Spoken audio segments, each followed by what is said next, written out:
we accidentally befriended a family of dogmen. Dear Scary Stories NYC, my wife Magda and I were hanging out barbecuing in the back area of our property by State Game Lands number 26 in Imler, Pennsylvania.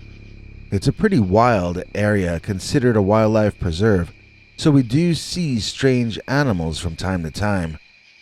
One evening we saw a type of bird flying overhead, circling overhead like a vulture, that was much larger than anything we'd ever seen before. Then after that, we never saw it again. How could something larger than any other kind of bird manage to hide itself from then on? That's the mystery of a place like that. That's the mystery of nature itself. But sometimes nature shows you something that looks normal, that doesn't seem out of place at all. Sometimes you think you're looking at cute puppies, when you're actually beholding the progeny of the North American upright walking canid, or dogman. That's what happened to me and Magda. We had our portable barbecue and our folding chairs set up in the small field inside the trees behind our house, and we were enjoying a private two-person cookout. At the far edge of the field emerged the cutest collection of fluffy puppies you could ever want to see. We argued over what breed they were, both agreeing that the three of them looked kind of like young chihuahuas, only their body size was already that of an adult beagle. They were the biggest babies in the world, but that didn't make them any less cute. We tossed them meat scraps from where we were sitting, welcoming them into our field, but not inviting them over to our area. We didn't want them coming closer no matter how cute they appeared, although they might belong to a neighbor. Our neighbors are not very close by, and it seemed more likely that they were from the woods themselves, that these were the offspring of either a wild dog or else a former pet who had gone feral. Not only could those pups be more dangerous than they first appeared, but their mama or papa might be completely savage, and also very likely were hanging out near to where we were. So it shouldn't have been unexpected when the mother of the puppies did in fact walk out onto the scene. It was shocking though, in spite of us thinking we were mentally prepared for this eventuality. You see, when that matriarch of this dog family emerged from the underbrush, she did so walking on her hind legs, like a human being. I remember I had just gotten myself more to eat, and I was in the process of being about to set myself down in my folding chair and enjoy some more dinner. I heard my wife Magda gasp in a worried way, and I looked up. My eyes met those of a creature who stood well over 6 feet tall, and my butt completely missed the seat of that folding chair. I fell back onto the ground, my food flying in a couple of different directions. I was sitting on the grass covered in barbecue sauce, looking up at some kind of a swamp monster with a wolf head. My heart was beating fast and my mind was panicking. Those pups were in danger. There was a monster about to eat them. I tensed up, trying to understand what it was that I should do. And then I noticed that although the creatures did not appear to be of the same breed, they were all the same orangey-brown collection of colors. Like their fur had multiple shades in them, but they were all in that same color range between dark brown and light orange. They were family, they were related. I noticed teats on the belly of the upright standing wolf, and it all clicked into place. This was the mother of the pups. They weren't chihuahuas. They were whatever this large one was. Some kind of mutated upright walking wolf. I saw them stand on their hind legs to get their mother's attention. When they tried to walk that way, though, they would fall down. But I knew eventually they, too, would be upright walking creatures. The mother stood there for what felt like 7.5 years, staring at me, glaring at me, really. She put the fear of dog into me, that's for certain, and the same thing went for my wife. We didn't know what that angry expression on that dog's face meant. We didn't know what those glaring eyes and that big wolf skull implied. We were too scared to do anything. We neither ran forward nor ran away. My wife remained perfectly still. and I sat on the dirt allowing barbecue sauce to stain my clothing. I'd never been so scared in all my life, and I had no idea what to do except pray that this big Mama Dogman didn't want to feed us to her young. And then, with no warning or explanation, she walked off into the forest, and her offspring followed her. They were gone from our sight almost immediately, but we could hear them leaving for over a minute. They were in no rush, and the silence of the woods allowed us to monitor their progress until the crickets slowly got up their nerve and began chirping again. I hadn't even realized that the bugs had gone silent until they started to return. Later that night, we both heard a low, moaning kind of howling in the woods surrounding us. It sounded different from any kind of howl we had heard before. It never seemed to end. Whatever creature let out that cry had to have had very big lungs. I don't know that it was her, but I felt I was listening to the big Mama Dogman. In the days that followed, my wife and I discussed this encounter endlessly, and we came to the conclusion that the big mama was actually okay with us because we had fed her offspring. We felt that her look, which was so terrifying in the moment, might actually have been one of acceptance. It was not her being entirely friendly, of course, as she didn't know us well enough to trust us with her young. We thought she was sort of being welcoming and at the same time threatening. Keep feeding the pups and we'd be fine. Do anything to challenge Mama Dogman's autonomy and rule, though, and we were both certain the situation would change drastically, and suddenly. About a month later, we were hiking in a relaxed manner through the woods, doing it more for the joy of observing nature than for any exercise-related reason. Then, one of the natural sights we observed turned out to be something we wished we hadn't seen. 2 of the pups were playing on the path down the road in front of us. We froze, looking at each other, and then immediately turned around and hiked out of there. Even though our first experience with the Dogman family had ended without injury, that didn't mean we wanted to get to know the creatures any better than we had to. Escaping from there, I remember jumping at every little noise. Was the big Mama Dogman coming after us? Were we about to be ambushed from an unexpected angle? I didn't feel better about it even after I got back home. It's hard to explain how disorienting and upsetting it can be to have a family of mythological werewolf predator-type creatures frequenting your land. It made me want to cry. Why did this have to happen to us? It didn't seem fair. We just wanted to spend our golden years enjoying nature. We didn't want to end up the dinner of nature, and we didn't enjoy the threatening feeling of having creatures like this in our area. We began to discuss moving. When no more experiences happened for a few weeks, we started to return to normal and almost forget about the whole thing. At night, it seemed real, but during the day, it seemed silly to waste our time worried about werewolves. As the summer turned to autumn, we decided we wanted to have one last private cookout of the season. So we grabbed some hot dogs and hamburgers and headed out to that same field in the back of our property, set to enjoy ourselves and say goodbye to the summer. Once we got the meat cooking, we heard a rustling in the bushes. My heart sank as I saw not only those pups emerge from the woods, but their over 6-foot-tall hairy mother as well. They stood there, waiting, expectantly. They wanted to share in our cookout. They wanted us to toss them meat like last time.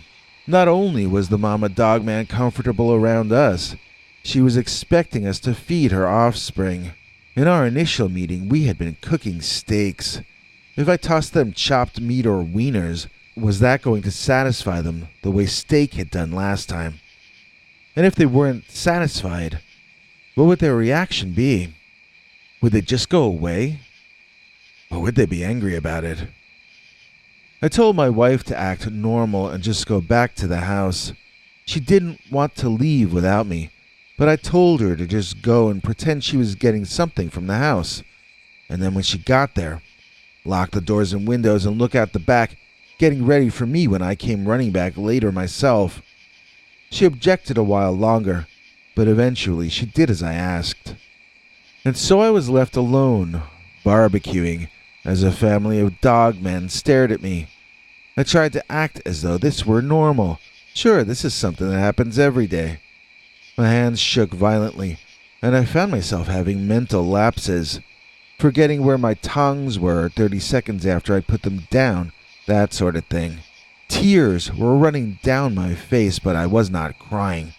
It was an involuntary response to the stress, I suppose. While doing what I was doing, I was able to sneak glimpses of the upright canine family at play. The pups were still around the same size as they had been, or maybe slightly taller, but they were spending far more time on their hind legs than they had been during our first encounter.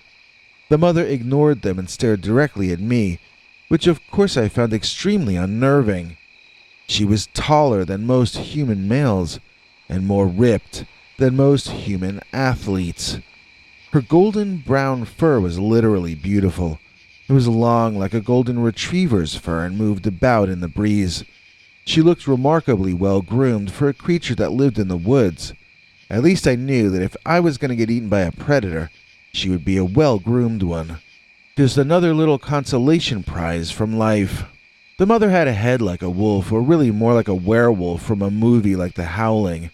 There was nothing I could think of as feminine about her, other than her teats, and there is no human male on the planet who could hope to survive an attack from her. She continued to glare unrelentingly at me, and I found it hard to continue doing what I was doing.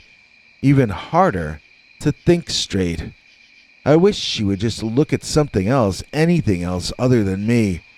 I don't like being stared at, but being stared at by that monster was the most uncomfortable experience that I had lived through up to that point. In my mind, I kept telling myself that this was fine, this was nothing strange, and that I would be out of the situation as fast as I had gotten into it. But the subconscious part of my mind shouted my conscious mind down, asking pointed questions like, if this is so normal, name one other person who has ever grilled weenies for a carnivorous cryptid. I grilled the burgers, all of them, to be between rare and medium rare. Somehow I didn't think the dogman would like their meat overcooked. Then instead of tossing them scraps like the first time, I just placed all the burgers on my big platter, walked a few steps in their direction, and laid the platter on the grass. I sprayed water over my barbecue fire and I calmly walked back to the house. I could hear them eating as I left, although I never looked back to see. We didn't see the family again over that winter, and they never returned the following summer or fall either. They began to almost seem like a dream that Magda and I had had together. Had those things really happened? We had cookouts in the back of the property and always left an extra burger or steak out by the woodline for the Dogman family, but we didn't see them any longer. Then, I suppose it was the next summer after that, 2 years after our initial encounter, when Magda was in the passenger seat as I drove our car down Route 869 through the state gamelands over where it's called Shawnee Road. We were driving home from visiting friends of our family, and it was pretty dark and late. We were the only car we'd seen on the narrow 2-lane highway going in either direction for some time. Suddenly, we were subjected to a pre-planned ambush. Out of the woods on our right walked a man who I had first misperceived as wearing a ghillie suit. As the individual walked into our headlights, though, I saw it was from the same species that the big mama dogman had been from. It looked like a smaller version of her, but not much smaller. Where she had been maybe 6'6" or 6'8", this werewolf creature was probably about 5'11" or 6 foot tall. My heart skipped in my chest, and my brain flipped inside my skull. Magda screamed, "Look out!" and pointed to our left, where a second creature walked out onto the road, effectively blocking us from proceeding forward using either lane. I slowed the car down and stopped, leaving maybe 100 feet between us and the orangey-brown dogmen. Their eyes reflected back bright yellowy white eye shine from our headlights. It almost looked as though they had light bulbs for eyes. This was the most terrifying sight I had ever seen. I felt nauseous. I felt hungry. I felt like I needed to use the bathroom. And most of all, I felt a really sharp headache. People never talk about all the ways your body responds to the shock of seeing the dogman, but for me at least, it's always an incredibly uncomfortable and disturbing experience. I threw the car in reverse and I turned to look behind before I sped us out of there. The trouble was that in the rear of our vehicle, about 50 feet away, a third orangey-brown dogman was on the road, and this one was walking toward us. My wife Magda freaked out. She shouted at me to pick one of those dogmen and drive through them. Her eyes were wild. I never saw her so scared before. She was only making me more frightened as she ranted. The creatures seemed to feed off our fear, and they approached us boldly, baring their teeth and making it clear that they despised us. As scary as it had been to be glared at by the big mama, it was 9 or 18 times worse to be openly threatened by these young adult male dogmen, and they were closing in on us too. My wife Magda and I prayed. Neither of us had been to church in years, but we suddenly found ourselves praying openly as the 3 young-looking dogmen walked bipedally toward our vehicle. One of them issued a series of shouts, not unlike barking, and the others postured and showed off their massive choppers. They were succeeding in scaring us, and I know I was wondering if they could get into the car at us somehow. I also wondered how intelligent these creatures were. I wondered exactly what we were up against. How dangerous is a pack of dogmen? The word extremely is the one that entered my mind. The 3 of them descended as one on our car, smelling it all over furiously. Then, one of them let out a high-pitched yipping sound, and all 3 dropped to all fours. Their short, nubby tails were wagging vigorously, and they adopted friendly, even submissive poses. They danced and played, jumping around on the car quadrupedally the whole time. I grew even more frightened. My God, Magda, they're playing with their food, I said out loud. Magda contradicted me. It's the puppies, she declared. I looked around for puppies, but I only saw dogmen. These are the puppies from our property, Magda explained. They're half grown now. They're young adults. I looked around us at the cavorting man-beasts. They were that same orangey brown that I remembered the Dogman clan being. But how could they have grown so large in only 2 years? Then I remembered. These are not people. These are canines. It's hard to remember when you're dealing with dogmen that you are not actually dealing with another kind of man. This is a kind of animal, and a very savage one at that. You can never tell that, though, from the way these 3 dogmen were playing like puppies around our car. I felt bad that we had no meat we could throw out the window at them. Besides ourselves, I mean. My wife got out her phone to take a picture. Then there was a call from the woods. That same very deep-style howling we heard the night after we first met Big Mama and her pups. The dogs, remaining down on all fours, raced off together into the woods, happiness in their step and their tongues flapping in the breeze. It confirmed my suspicion. That call was their mother, and they were returning to her now. When they were down like that, on all fours running quadrupedally, you could hardly tell that they weren't just some normal kind of dog. I don't know how their hands came to seem like paws when they ran, but like hands when they stood up like men. Maybe it was an illusion. I would love to see video of them walking or running so that I could study it frame by frame and understand what I was actually seeing. If you or I drop to all fours and try to run, we don't suddenly look like a dog, unless if we're wearing a ghillie suit or a dog costume. My questions are, where does the wide chest go? Where do the broad shoulders go? Where do the hands go? When that dog-headed young man drops down and suddenly adopts a silhouette, something closer to a greyhound than a human being, how does that actually happen? So Magda snapped the picture on her phone, but all she got was a picture of the trees that the dog teens had run into. They were completely gone before she could even get the photo app on her phone to open.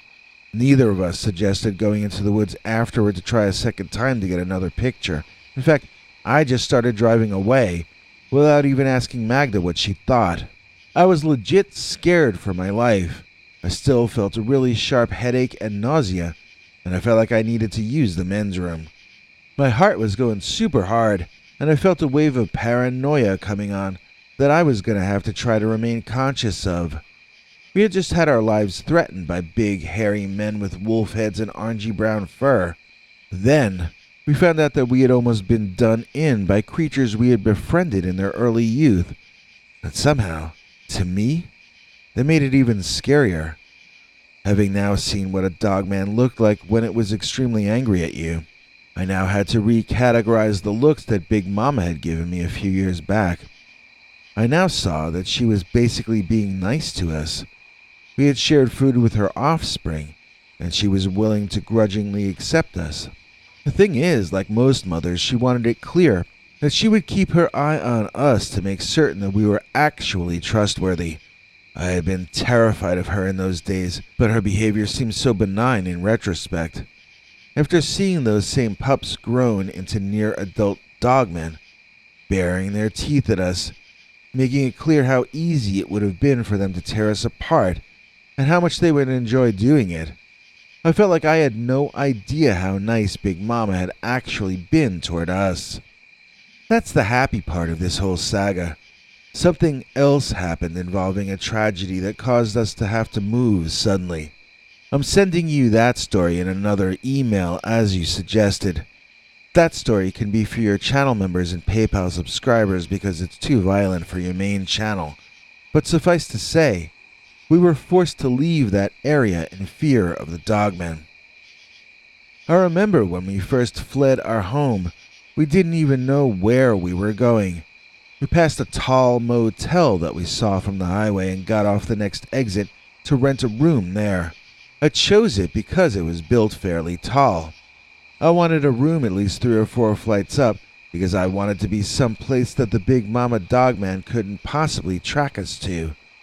Once we were settled in there, we searched online and found ourselves an affordable apartment in a tall building in a medium-sized city, and that's where we've lived since 2019.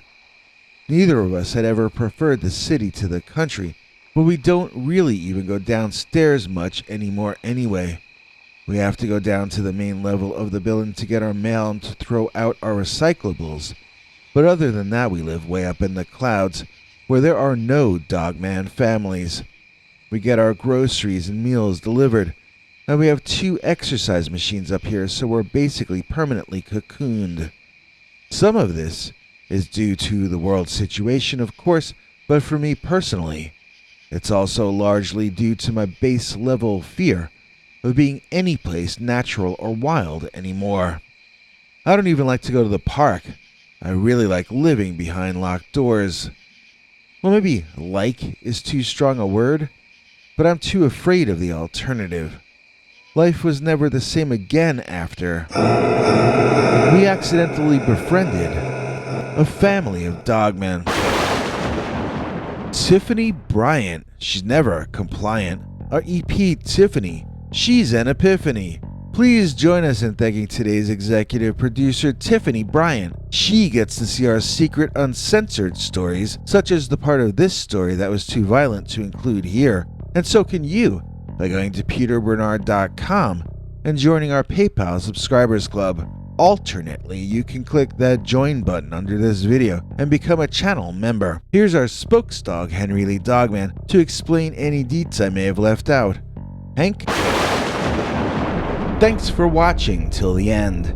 If you liked what you saw, please consider clicking like on the video or sharing it with your friends and family that you think might also be interested.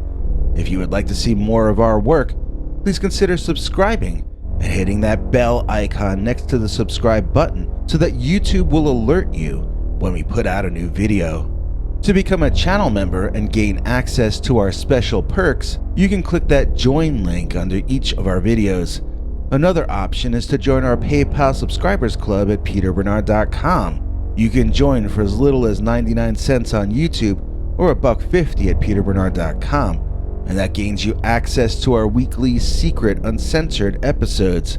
If you'd like to see our 21 hours of archives of uncensored Dogman stories, then please join at the $3 level or above. To get to watch our shows in advance of the public, please join at our $10 level. That gets you all the perks. If you join our channel memberships, you need to check our community page here on YouTube in order to get the links to the secret videos and other perks. If you're in the PayPal subscribers club, Peter will email you all the news and links himself. Once joining the PayPal club, which is Peter's homemade club, please give him a chance to see that you've joined and to compose you a personal welcome email, as none of that is automated. But whichever you join, we'll name you an executive producer for the next available episode. Do you have a scary experience that you'd like to share with us? You can email us at scarystoriesnyc@gmail.com or call our Scary Stories voicemail hotline at 804-LA-SCARY. That's 804-537-2279. It's a Google voicemail box, so that means it keeps cutting off after every 3 minutes. If your story is longer than that, please keep calling back and we can piece it together on our end. Good night, and have a scary tomorrow.